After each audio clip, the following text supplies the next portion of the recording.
Okay, all right, look.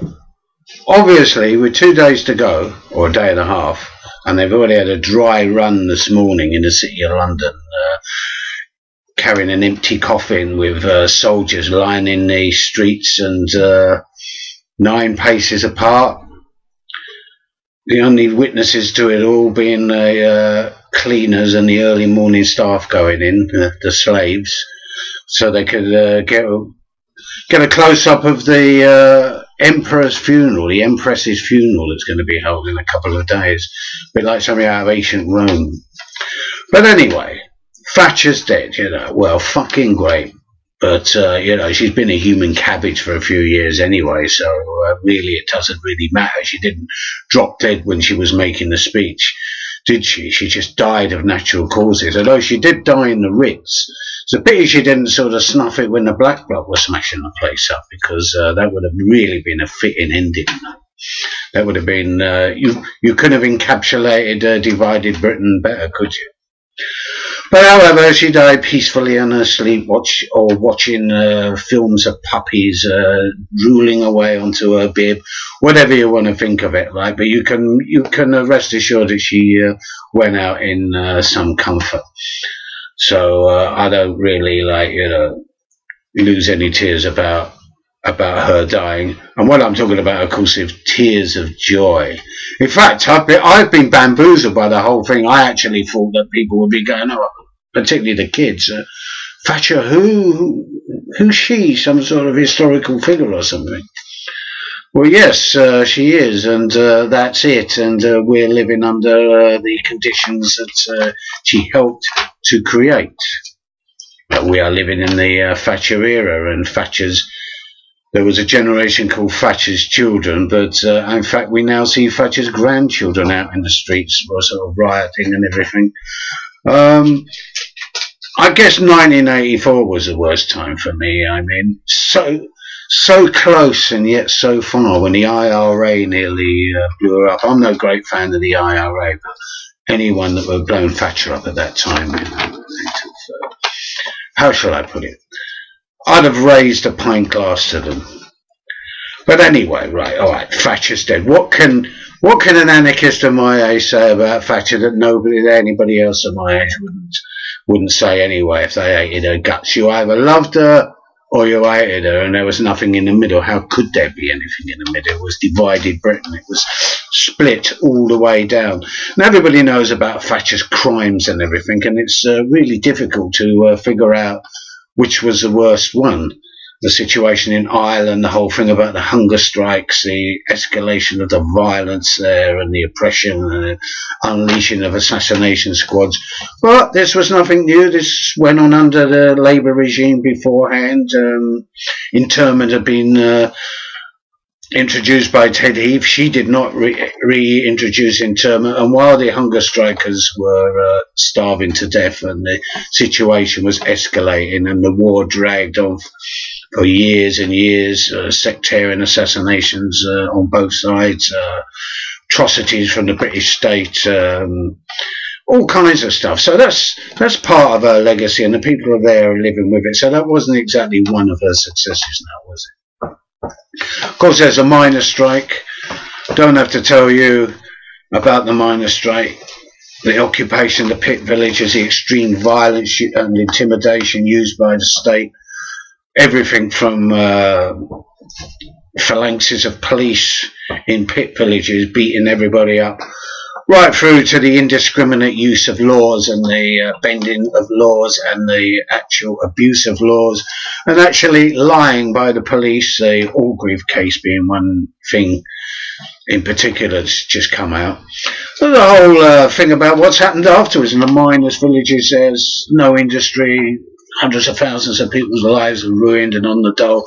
I wouldn't want to go down the mine, but there were people that went down the mines. There were people that, hundreds of thousands of people. There was like community, pit villages, a whole sort of part of working class culture, and that's now gone. And thousands of lives are in, and nothing to replace it with either, except sort of heritage museum trips around the old pit villages, which are now ravaged by crime and smack and so on, a lot of them, and absolute despair and a feeling of abandonment.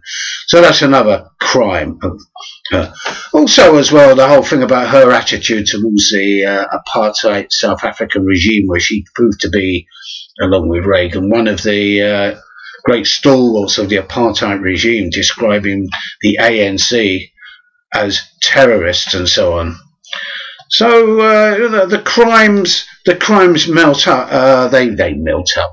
They mount up as a homophobia of her, or the hypocrisy of that.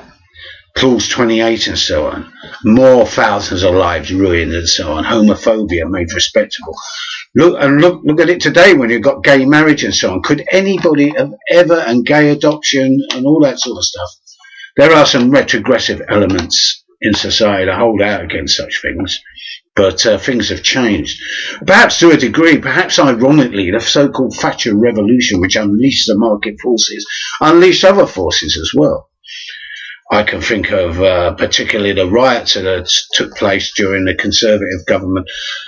Almost you could agree now with the Cameron regime that you get better riots under the Conservatives. There's just no doubting about it. So, you know, maybe Maggie was really good for putting on like good riots and everything, you know. And we've seen it now. A couple of days before a funeral, there was a riot in Newcastle. True, it was just a football thing and so on, but it's good to see people out on the streets for no matter what reason, pelting the police with bottles and bricks and so on. I mean, we had no intention of doing that when we had our parties, and we did not.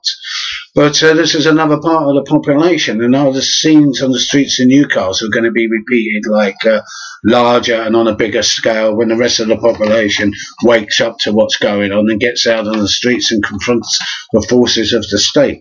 Well, we need to wait and see about that. A lot of people say she put the grape back into Britain. Well, I mean, let's have a look at her successes.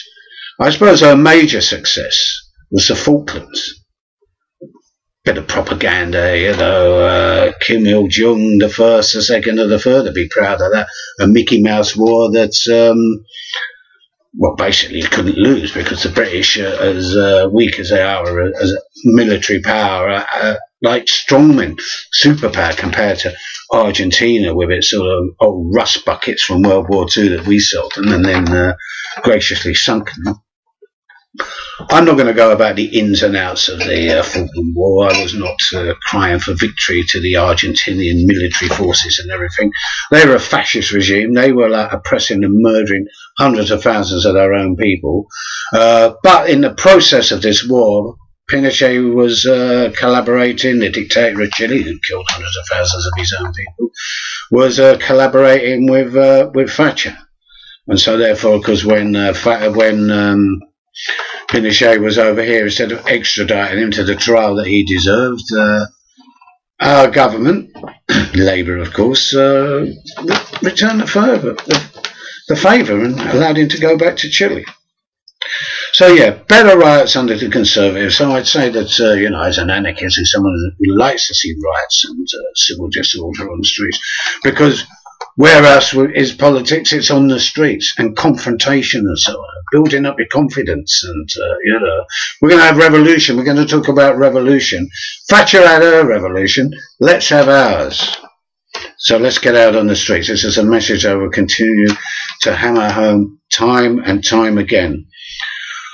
She also, I mean, she was re-elected twice as well, which means that millions of people did vote for her. And it wasn't just the sort of shopkeeper, middle-class vote that got her in. There was a lot of working-class people voting for her. She divided the working class, although they weren't completely united to begin with. But she did divide them. And she did it from the very beginning, even before she was elected, because another one of her crimes was to stir up racism.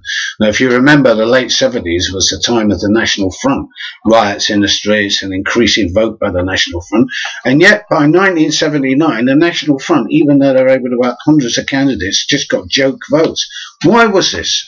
Because the resurgent right-wing Conservative Party under Thatcher, and Thatcher in particular, did talk about people being concerned about being swamped by immigration. So in other words, she stole the National Front racism, and so, you know, as the great anti-fascist as she is, she took their vote away and they collapsed. And so all the retrogressive, racist votes went to her, many of them from, well, from every class. And that was another one of her appeals, the great woman. And talking about her being a woman and everything, all right, she was the first British Prime Minister that was of the female gender, just in exactly the same way that Obama is the first President of the United States that could be called black. But so what? So what that she was a woman?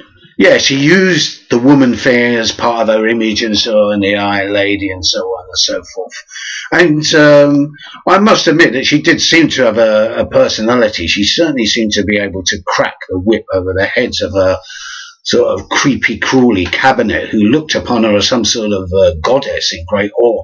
This was probably a result of too many visits to our old friend Miss Whiplash. So she did appear with her pearl earrings, but also her horrible way, the snappy way that she spoke and dismissed people as somewhat of a dominatrix, and this might have turned a lot of them on. And in fact, in their memoirs, a lot of them do admit to being turned on by her. Well, you know, it takes all sorts to make a world, doesn't it? What else can I say? Oh yeah, that's the other thing as well. We're leading up to her funeral now. And good fucking riddance. We've had her siblings, Carol, Thatcher and Mark. Mark, who should actually be rotting in an Equatorial Guinea prison at the moment, was there wringing his hands outside the family house. It wasn't no modest cottage, it's worth millions, perhaps even tens of millions now. He was wringing his hands like Uriah Heep, and it was so embarrassing the cameras had to pan up to his face. As for Carol Thatcher, well, did she not know that? Did she not say some time ago that when she was on I'm a Celebrity, Get Me Out of Here, what would your mother think of it? She actually replied, well, you know, my mother probably wouldn't even recognise who I was. So that's how far she'd gone, and that's how long she'd been gone. A long time ago, she'd been like Doolally and elsewhere in another world, and now she is truly in another world. If I was religious, I'd say I hope that she was burning in hell, but she's now in no longer exists. But there has been this whole kind of it's like some sort of cult even. She's not having a state funeral, although it's all part named. And in fact, if you look at it very carefully, she is having a royal funeral. What's taking place on Wednesday is a royal funeral.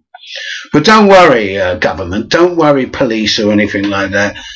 Nobody I know is going there.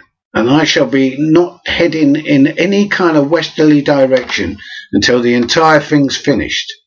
I'm going to be going east. Now, I happen to live near the City of London, and I've thought as a sort of individual protest about this whole thing that I would have a nice lane and sleep through Thatcher's funeral. But alas, I can't, can I? Because the bastards are firing off a cannon shot every minute for about 20 minutes from the Tower of London. They just won't let us be, will they? And apparently she planned this funeral herself, this kind of a sort of megalomaniac send-off, this royal funeral. But people, I don't know who's going to bother to turn up. I mean, I don't know, the flags may be lowered at half-mast, but, I mean, it'd be a better idea to moon the cortege, wasn't it, rather than just turn your back on it if you're going to bother to go. And do I think there's going to be hundreds of thousands of people lining the streets like there was for Churchill's funeral, which I remember very well? No, there won't be. There'll be a whole lot of donutting around the place where the guy... where she goes into one place and she's in one place, she goes into another, she comes out of there, she's put on a gun carriage, she then goes to St. Paul's. That's what they were rehearsing this morning. There's going to be like thousands of people around the the cathedral, and thousands of people inside the cathedral. Now, obviously, you could say that wouldn't it be great that, you know, if the whole edifice collapsed upon their unworthy heads and a whole lot of them were buried under the rubble at one time. But these things, unfortunately, only happen in films. You know, of course, if it was happened in reality, indeed, I would cry, and the tears of joy would probably go up to the ceiling. I'd be drowning in my own tears. But that's not going to happen. That's just a fantasy. Well, at least, well, that's another thing as well. Look who's been invited. The people that stabbed her in the back. Of course, when the poll tax riots appeared, they finally began to wake up. Oh, wait a minute. If she stays in any longer, then, you know, it might be, things might get a bit worse. We might be facing a situation that we cannot control. It might turn into a revolution, which is, they probably didn't say this, but it's probably in their subconscious, but they were worried, and they stabbed her in the back, and they got rid of her like a spineless bunch of creeps that they are. And there we are pontificating about her.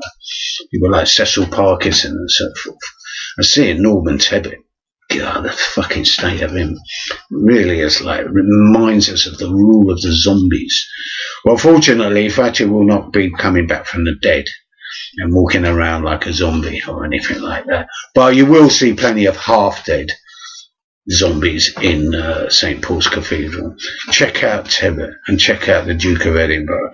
And check out all those slimy creeps, Dame Shirley Bassey and his sec Jeremy Clarkson. Anybody that goes to that funeral, right, is, as far as I'm concerned, scum. They're scum of the fucking earth. Just what they call us, we call them scum. They are our scum. And we will be keeping away from there because we've already had our parties, haven't we? Not all of them. We had some parties on Monday in Brixton in particular. There was a party in Easton which ended up with some disturbances in the streets. There's been apparently many pubs were drunk dry that night, and up north in particular, champagne was flowing, and champagne has been flowing since. And because Thatcher's held on for so long, a lot of that champagne is vintage champagne. So we're drinking vintage champagne. How's that? Not champagne socialism, but champagne anarchism. And so we had our little party on Saturday, and it was excellent. It pissed down all fucking night, but still thousands of people turned up, and it was a real party, a real celebration of her demise. And the Wicked Witch song was being sung. Oh, which incidentally reminds me, I've just got this through the post. A demand for me to pay 145 quid for my annual TV license. And what do we remember? I've already been complaining about the BBC before. The Savile case, the salaries that they get and so on, the golden handshakes, the old boys club and so forth. The Bolshevik broadcasting company? Well, I don't think so. The cowardly, spineless bastards, even more cowardly and spineless than the people that stabbed her in the back, played 5 seconds of the Wicked Witch is Dead song. 5 seconds of it. And then they had a commentary of it, as did other radio stations. If this was happening in North Korea or something, some place, you know, we go on about brainwashing and state control and no freedom or anything. Happens over here, there's hardly any comment about it at all. But yeah, it just goes to show you what a bunch of slimy creeps they are. And people were saying, oh, you know, you've got to think of the family. Well, I've already described the family. And who cares about their family? They're not going to starve, are they? They're not going to die of hypothermia. They're not going to be unemployed. They're not going to be living on 53 quid a week. They're not going to be evicted because they can't afford the bedroom tax and so on. They're going to be okay. And they're going to continue to shit on us with the rest of their class and so on. So I don't feel any sorrow for them. So, yeah. Wednesday is just basically going to be a media scrum. I think there'll be a lot of donutting, but I think that there won't be thousands and thousands of people 10 deep lining the route, which isn't all that long, incidentally, which is probably deliberate to sort of bunch people up more. My advice would be, don't bother to fucking go down. Who cares about her anyway? She's dead. Let the dead bury the dead. That's what we say. So we ain't going to be there. But the parties are still going on. Believe me. They're still going on, and there'll be people drinking to her death on the day of her funeral as well. I think that's quite unique, actually. I mean, in Britain, nothing like that's ever happened, no matter how revile the political figure has ever been. There's never been, like, dancing in the streets, which is literally what was happening upon the announcement of her death. Millions of people partying, or in one way or another, going to work, and if they had a job to go to, going to work with a smile on their face the next day. And so all the anarchists are going to come into London. Well, we're not going to come into London. Most of us that are in London will be doing something else, like trying to have a lay-in if they're out of the range of the cannons. Or maybe going to work, as a lot of us do actually work. I mean, if we'd have been given a day off or something, then that would have been really good. But then, of course, Maggie wouldn't have liked that, would she? So we had our pies. And we had our pie on Saturday, and I say that despite the fact it was pissing rain, it was a rollicking good pie, one of the best pies I've been to for quite some time. Absolutely free. Pity about the heavy police presence, but they didn't try and stop it, and there was some minor altercations at the end. Now, I wonder what would have happened if it hadn't have rained. I mean, you know, there could have been 10, 15,000 people there. It could have been... could have kicked off into a massive orgasmic riot, but it didn't. It doesn't really matter, because the massive orgasmic riots are yet to come, and we've got to go beyond the riots. But until you're rioting, until you're out there, you know, doing stuff, you're not going to do anything. So let that be the legacy of Thatcher. Divided Britain and riots. Oh yeah, there is one other thing I'd like to say. A lot of working class people did vote Thatcher for racist reasons, but also for other reasons. This whole thing of the division of the working class, people buying their council houses and so forth, getting onto the property ladder, Essex man and woman.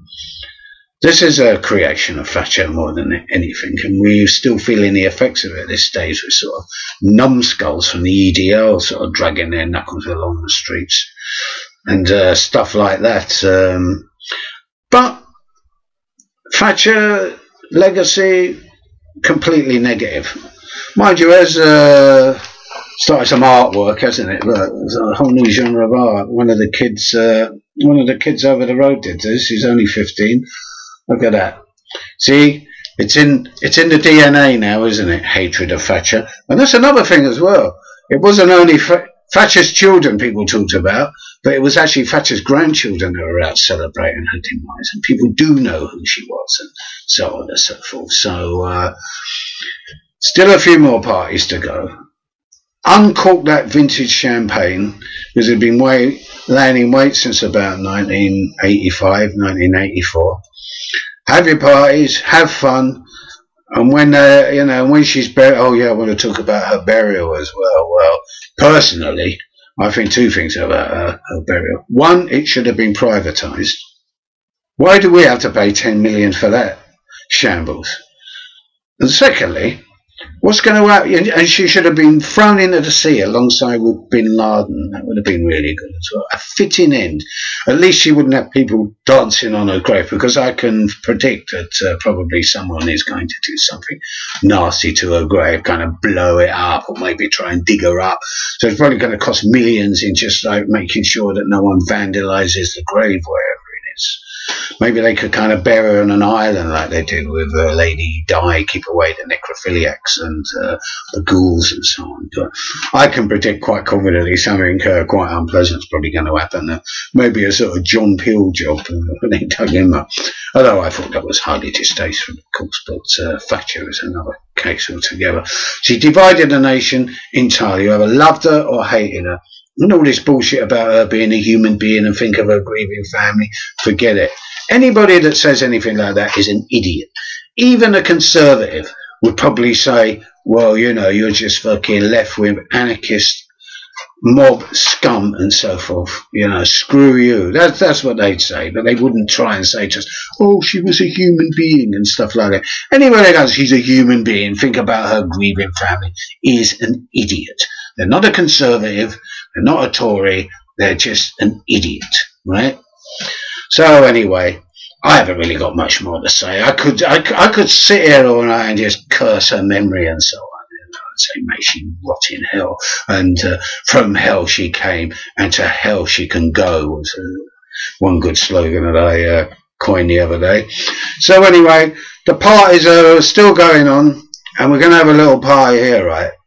So we got the man, he's going to play Lux's Boogie. Are you ready, folks? There we go. It's a party. You can hear the voices in the background. I'm going to get on over into the corner of the room and boogie to Lux's Boogie. And here it is. Okay. Hit it, boys. I'll see you next time.